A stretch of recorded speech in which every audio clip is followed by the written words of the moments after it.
Halo, halo, witam wszystkich bardzo serdecznie, a w dzisiejszym odcinku sezon ogórkowy i co ewentualnie w takim sezonie możemy zrobić. Z tej strony Snow, jak widzicie, jestem z powrotem w Lost Kingdom. Dołączyłem do sojuszu, to znaczy ten sojusz akurat nas nie atakował. To znaczy pewnie tam byli gracze. No nieważne, to nie jest tak, że to jest jakoś super prawilne, ale zdecydowałem, że tutaj są naprawdę rzeczy, których będzie mi brakowało na kolejnym KVK, gdziekolwiek dla mnie ono nie miałoby się odbywać. Najprawdopodobniej to będzie nadal na 7-1, tak czy inaczej. Właśnie dzisiaj chciałem porozmawiać o tak zwanym, nie wiem, ja to nazywam sezon ogórkowy, chociaż nie do końca tutaj tak to pasuje, ale co robić właśnie w sytuacji takiej, gdzie gdzieś tam już czujemy podskórnie, że raczej będziemy opuszczać nasze królestwo, ale do końca to nie jest czas. Często tak bywa. Bywa tak ze względów kilku. Na przykład mamy taką sytuację, że wiemy, że będziemy migrować, ale tak jak ja, nie jest to w ogóle dla mnie jakby odpowiedni czas. Nie chcę migrować w tym czasie, ponieważ są wakacje i tak dalej. Często to będą inne sytuacje, to będą, nie wiem, święta, wydarzenia rodzinne, tego typu rzeczy, więc po prostu nie chcemy tego robić, a myślimy sobie, że zrobimy to później. Czasem bywa też tak, że to królestwo, do którego chcemy migrować najprościej w świecie, jest w czasie swojego KVK. I niekiedy jest tak, że dopiero nawet zaczęli, więc tam musimy poczekać 40 parę dni czy coś w tym stylu. Czasem chcemy jeszcze gdzieś tam, nie wiem, unowocześnić nasze konto, żeby już skoczyć z lepszymi zapasami i tak dalej, i tak dalej. No i właśnie, pytanie brzmi, co w takim sezonie ogórkowym? Bardzo często spotykam się z tym, że osoby, które właśnie wpadają w coś takiego, no to praktycznie totalnie odpuszczają konto. No bo co? Nie muszę zbierać surowców, skoro i tak mam zamierzać migrować, to w sumie byłoby to trochę bez sensu. I może być takie pojęcie, że właśnie w sumie nic mi się tutaj nie opłaca robić, to po co ja w ogóle będę robił cokolwiek. No i w sumie muszę się z tym do pewnego sensu zgodzić. Ja tutaj postanowiłem właśnie zrobić taki odcinek, bo myślę, że właśnie nie jestem jedyną osobą, którą to spotkało, a wydaje mi się, że są takie rzeczy, na które wtedy właśnie warto zwrócić uwagę i dzisiaj o tych rzeczach sobie po prostu powiemy. Po pierwsze, jak wszystko w roku, można spojrzeć na to w ten sposób, że wszystko, co rok nam daje, poniekąd jest szansą, bo jest zawsze coś nam tam odbiera, ale coś nam tam też dodaje. Więc zwykle, kiedy jesteśmy w królestwie, które jest dobrze zarządzane, w sojuszu i tak dalej, to gramy częściowo pod sojusz. Oczywiście gramy też na siebie, ale bardzo często myślimy właśnie, co tam sojusz będzie robił, kiedy będzie wojna i tak dalej. I często są to jakieś tam jednak ograniczenia naszego konta, no bo będę musiał zrobić coś tam, będę musiał zainwestować w takich dowódców, bo muszę być gdzieś tam rally liderem, albo muszę zrobić to, albo muszę zrobić tamto, tu muszę zbierać surowce, tu nie mam czasu wydać na tamto i tych ograniczeń tutaj nagle nie mamy. Więc warto też popatrzeć na to, że w pewnym sensie jest to szansa. No i zaraz postaram się pokazać jaka. Pierwsza rzecz, o którą moim zdaniem warto zadbać, to wszystkie takie rzeczy, które będę mógł zabrać ze sobą. A co mogę zabrać ze sobą, kiedy migruję? Kiedy migruję, to mogę zabrać ze sobą przede wszystkim klejnoty. Więc jeżeli na przykład uważam, że tych surowców, których mam wystarczająco, no to praktycznie nie opłaca mi się w ogóle zbierać tych surowców, no chyba, że są, wiecie, jakieś tam wydarzenia tego typu, albo nie wiem, robicie akurat bastiony czy cokolwiek, czy tam zadania z tej mobilizacji, które tutaj są na zbieranie, to wtedy okej, ale generalnie opłaca się po prostu zbierać na mapie klejnoty. No jeżeli, tak jak ja teraz jestem w KVK, to widzicie, że tutaj mogę sobie zbierać te klejnoty trójki, gdzie jest 30 klejnotów, także całkiem spoko, więc to też jest jakaś tam forma. Oczywiście jak macie kraula, to możecie robić kraula, bo te klejnoty, które tam zdobędziecie, też będziecie mogli po prostu zabrać ze sobą. I tak naprawdę większość rzeczy, takich typowo grindowych, bym powiedział, i zostaje z wami. Czyli jeżeli ja na przykład zdecydowałbym, że teraz będę robił łańcuszki barbarzyńców, to też oczywiście mi się to będzie opłacało. No bo co, będę zdobywał sobie doświadczenia, będę sobie zdobywał też te paczki, które są bardzo cenne i oczywiście nie warto ich otwierać. Jeżeli gdzieś tam macie z tyłu w głowy, że może wam się przydarzyć migracja, to bardzo ważne będą te paczki, które po migracji będziecie mogli sobie otworzyć i to będzie taki naprawdę dobry start. I warto pamiętać, że dokładnie to samo warto zrobić na swoich farmach, czyli też mieć surowce w paczkach, ale po prostu tych paczek nie otwierać. I w momencie, kiedy migrujecie, otwieracie paczki na swoim koncie, otwieracie paczki na farmach, wszystko sobie przesyłacie i naprawdę można się dosyć dobrze przygotować tak, że w momencie skoku, kiedy już jesteście na tym nowym królestwie, to gdzieś tam już te surowce macie. Oczywiście trzeba będzie też trochę podebrać. Nie polecam takiego skoku, wiecie, dzień przed rozpoczęciem danego KVK, bo oczywiście będzie wam ciężko nadrobić surowcowo, szczególnie jeżeli tych farm kont nie macie zbyt wiele, albo jest to jakiś dla was po prostu problem. Jeśli chodzi o te surowce, które mamy, to warto też pomyśleć, bo na wielu królestwach będzie można było je jakoś tam sprzedać w różny sposób. Nie będę tutaj nic sugerował, ale myślę, że doskonale wiecie, o co mi chodzi. Może się zdarzyć, że ktoś będzie miał chrypkę na wasze surowce i wiadomo, można się dogadać.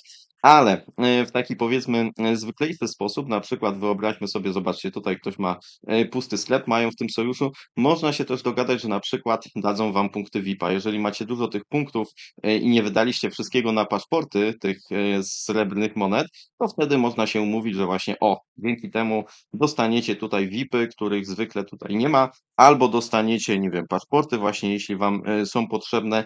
Na coś tam się można wymienić. Można się nawet wymienić za miejsce w MG. Coś powiecie na przykład, dobra, ja mam tutaj zebranych, nie wiem, 5 bilionów surowców każdego rodzaju. Ja wam to przeleję, ale chciałbym mieć to i to miejsce w MGE, bo na przykład na tym dowódcy mi zależy. I to też oczywiście jest dobra sytuacja, dobry pomysł, żeby coś takiego wykorzystać. Oprócz tego oczywiste sprawy, tak, czyli wszystkie wydarzenia, które dają nam materiały, złote głowy i tak dalej, to oczywiście w nich uczestniczymy, bo to wszystko są rzeczy, które weźmiemy ze sobą. Tak pamiętajmy o tym, że kiedy migrujemy, to tak naprawdę właśnie nie możemy zabrać ze sobą tych surowców, ale poza tym niemalże wszystko nam przechodzi dalej, więc naprawdę jest tutaj tyle rzeczy do zrobienia. Wiecie, można trochę więcej zainwestować czasu na przykład w kanion zmroku i popróbować tutaj trochę ze swoimi marszami, tym bardziej, że teraz te zmiany ekwipunku są trochę prostsze. Warto cały czas gdzieś tam się załapywać do przepraszam, Arki Ozyrysa i ogólnie warto gdzieś tam uczestniczyć w tym życiu, tylko patrzeć bardziej właśnie na swoje konto, tak? Co mi się opłaca i bardziej właśnie co ja sobie zrobię i w którą stronę. Jeśli nie macie jak, powiedzmy, oddać tych surowców w zamian za coś fajnego, to warto też pomyśleć po prostu o swoich farmach. Ja na przykład, bardzo lubię na swoich farmach mieć, te poziomy tutaj farm, które widzicie, na poziomie 25. Tutaj widzicie, że mam 23, bo to jest konto, na którym dosyć niedawno w ogóle wbiłem ratusz na poziom 25. Powiem wam, że, nie ma nic lepszego niż pasywne zdobywanie surowców na farmach. Ale żeby pasywne zdobywanie surowców na farmach mieć, to trzeba mieć przede wszystkim tutaj zrobioną dosyć dobrą technologię, czyli wiecie, to musi być wszystko po prostu wymaksowane, jeśli chodzi o produkcję surowców. Dla mnie tutaj też ostatnio kamień jest bardzo ważny, więc to się naprawdę opłaca. Zrobić sobie tak. Ja na ten moment dzięki tym pasywnym zbiorom praktycznie w ogóle nie muszę zbierać żywności dla mojego konta, bo pasywnie bardzo szybko je zbieram, a wiecie, no to wystarczy raz dziennie się zalogować, kliknąć i tutaj możemy naprawdę bardzo duże ilości tych surowców sobie zdobyć, tak? Jeżeli wszystkie 4 farmy wbijemy na 20 poziom i będziemy mieli maksymalną tutaj technologię, to naprawdę te surowce się zbierają bardzo fajnie. Ale żeby właśnie wbić te poziomy, to widzicie, że to znowu kosztuje nas surowce. Nie ma to najmniejszego problemu. Możemy sobie zbierać te surowce właśnie, które nam są potrzebne na naszych farmach, tak żeby iść do góry z tymi farmami, a jeśli nam nawet brakuje, to nie ma żadnego problemu, bo przecież możemy sobie przesłać z naszego głównego konta. Dokładnie to samo, jeżeli mamy jakieś konto farmę, którą chcielibyśmy wrzucić na 25 poziom, bo mamy na przykład tam dużo jednostek i wiemy, że będziemy zawalczymy nimi na KVK.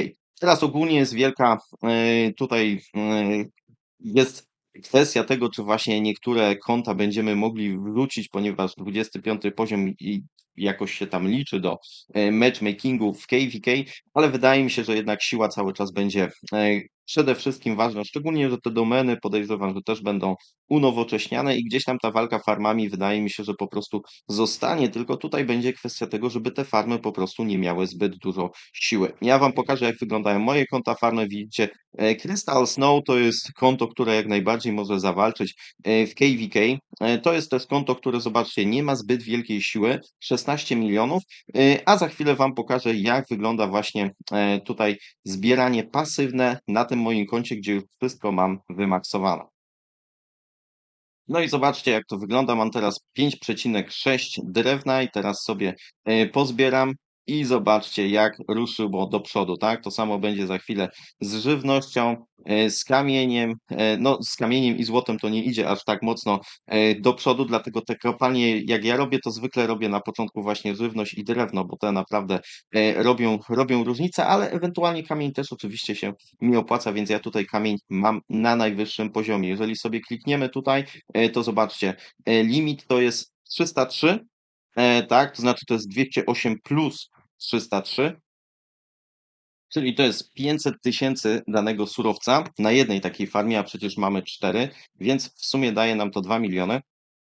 No i produkujemy tego 50 000 na godzinę, więc po 10 godzinach nawet 2 razy dziennie, zobaczcie, razy 2 miliony to już mamy 4 miliony danego surowca za darmo, po prostu klikając sobie 2 razy, odwiedzając farmę, a przecież możemy jeszcze zbierać ten surowiec, więc automatycznie to nam się wszystko mnoży. Robienie tego jest dosyć uciążliwe, potrzebujemy na to przyspieszeń, potrzebujemy właśnie na to surowców, ale właśnie no, w takim sezonie, gdzie nie musimy się innymi rzeczami martwić, to jak najbardziej mamy czas na to, i ja właśnie będę teraz tutaj sobie zwracał na to uwagę, żeby na tych kontach, na których jeszcze nie mam tego zrobionego, tak jak tutaj na tym koncie farmie, będę się tego trzymał, będę tam próbował, żeby właśnie jak najwięcej tego było, bo naprawdę jest taki moment, jeżeli macie kilka takich farm na poziomie z tymi farmami 25, to możecie zdobywać surowce bardzo szybko, po prostu odwiedzając je 2 razy dziennie. A jak do tego jeszcze będziecie zbierać sobie surowce, to już naprawdę będziecie bardzo, bardzo komfortowo sobie żyli ze swoimi farmami.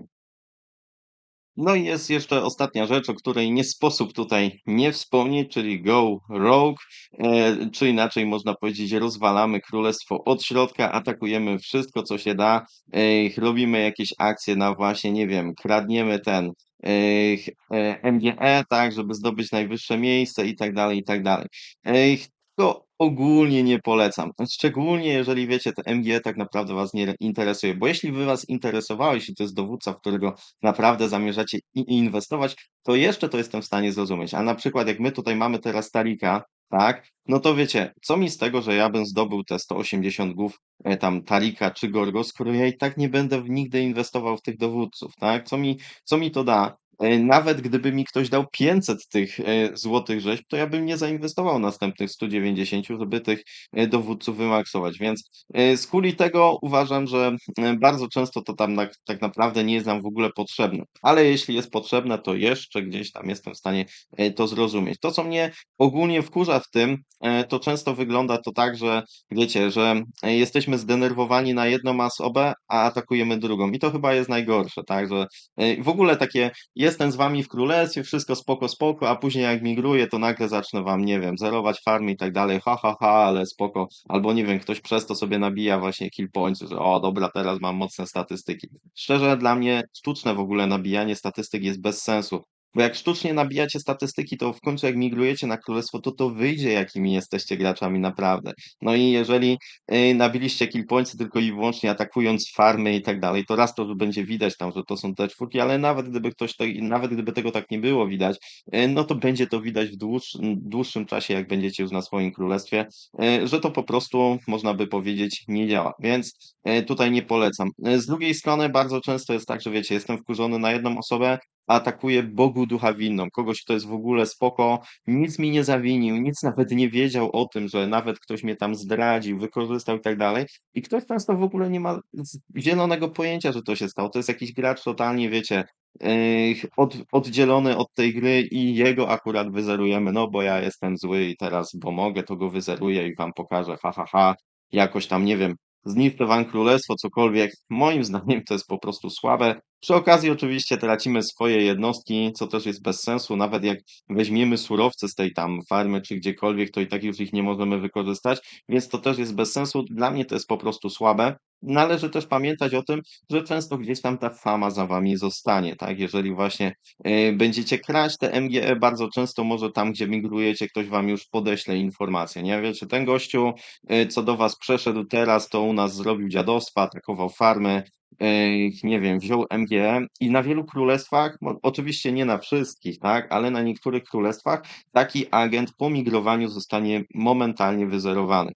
Żeby tak pokazać jakąś taką solidarność w Rise of Kingdoms, tak, że okej, dobra, albo niekiedy po prostu nie pozwolą mu finalnie migrować, tak, bo też tak może być. Ja szczerze, gdybym zarządzał takim lepszym królestwem i by mi ktoś pokazał gracza, że wiecie, że miał migrować do nas i ktoś mi tam pokazuje, zobacz, tutaj ukradł MGE, tutaj atakował farmy i tak dalej, to ja bym mu powiedział, sorry, winę tu, nie chcemy takich graczy u mnie na królestwie, bo ja wiem, że jak zrobiłeś to na jednym królestwie, to jak ci się u nas przestanie podobać, to zaraz zrobisz dokładnie to samo. Więc sorry, nie biorę cię i do widzenia. I wtedy możecie być dopiero w kropce. Jak wiecie, jak się okaże, że byliście super przygotowani do migracji, już w ogóle świetnie, wzięliście sobie tam dowódców i tak dalej, a ktoś wam nagle zamknie drzwi przed nosem i powie, dobra, szukaj sobie czegoś innego, bo ja ciebie gościu w ogóle nie chcę.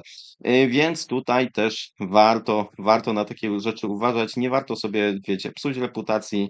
Wydaje mi się, że to jest ogólnie rzecz biorąc prawie zawsze słabe. Ja co prawda tutaj mówiłem, żeby coś w tym stylu zrobić, ale wiecie, tutaj jest zupełnie inna sytuacja. Mi chodziło bardziej na KVK, mi chodziło bardziej, żeby uderzyć bardziej w sojusz niż w poszczególnych graczy. Więc ja sobie nie wyobrażam czegoś takiego, że wiecie, że na 7-1 zacząłbym atakować innych graczy po to, żeby sobie popodbijać statystyki albo MGE, albo cokolwiek innego. Uważam, że to by było no po prostu fatalne. Może też ja jestem, wiecie, związany z tym królestwem, ale tak szczerze nie wyobrażam sobie, żebym to zrobił na jakimkolwiek, każdym jednym królestwie, bo po prostu tego nie lubię. Uważam, że to jest mega słabe i że to często tak wychodzi trochę z kogoś, kto tak naprawdę kim jest, tak? No bo e, jeżeli ktoś do czegoś takiego się posuwa, właśnie to wychodzą takie instynkty, tak, że niby wszystko spoko, ale jak odchodzę, to wam zrobię ten.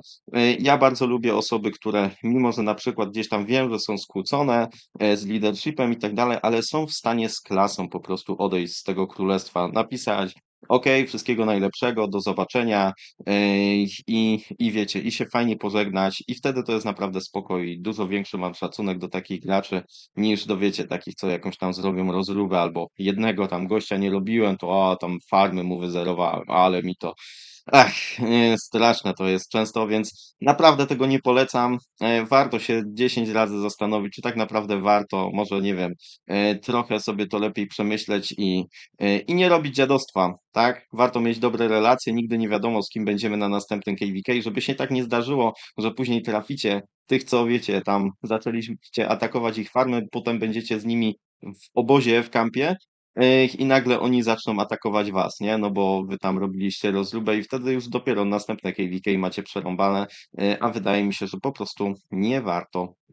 Także cóż, ja tutaj mój sezon ogórkowy będę kontynuował. Będę się starał tutaj teraz pomyślałem, że ważne jest to, żebym może tutaj tych nagród w większości tak nie zdobędę, ale co jest ważne, to ten kryształowy magnat. Postaram się tutaj zdobyć te punkty honoru. Przed chwilą byłem na ołtarzu. Mam nadzieję, że uda mi się wbić jeszcze na jeden. I wtedy by było naprawdę spoko, bo wiecie, te kryształy to jest coś takiego, co mi się rzeczywiście przyda, bo materiały, tam nawet te złote rzeźby, to wiecie, to totalnie jestem w stanie na to machnąć ręką. Natomiast te kryształy, które się tutaj zdobywa, to jest coś, co niestety nie da się tego w inny sposób zdobyć, więc to jakby nie było jest bardzo cenne, tym bardziej, że tych wydanych kryształów mam na tyle, żeby to zdobyć, więc szczerze prawie nic innego mnie tutaj nie interesuje.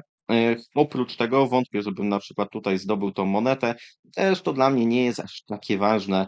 Mogę po prostu zainwestować w coś innego.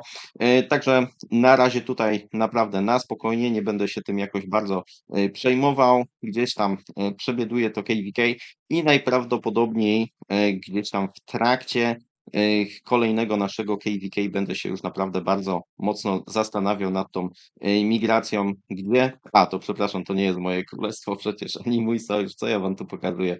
Będę się zastanawiał co, jak i gdzie, ale to na razie jeszcze melodia przyszłości, więc ja zamierzam tutaj wykorzystać w pełni mój sezon ogórkowy, tak żeby właśnie pewne rzeczy zrobić na moim koncie, pewne rzeczy zrobić te, na których nigdy nie mam czasu i surowców, żeby zrobić moje farmy, takie wiecie, żeby to były naprawdę takie super wydajne farmy pod względem zbierania surowców. To sobie przygotuję i jak już gdzieś migruję, to wtedy wiecie, zdobywanie surowców dla mnie będzie naprawdę dosyć fajną rzeczą, dosyć szybką i to dla mnie też jest bardzo ważne. Okej, dajcie znać. Podejrzewam, że wielu z was było w podobnej sytuacji. Dajcie znać, jak to się dla was skończyło, albo czy znacie jakieś fajne historie właśnie gości, którzy próbowali różnych rzeczy tam okradać i się to na nich zemściło. A może nie, a może wręcz przeciwnie. To wszystko, trzymajcie się i do usłyszenia. Cześć.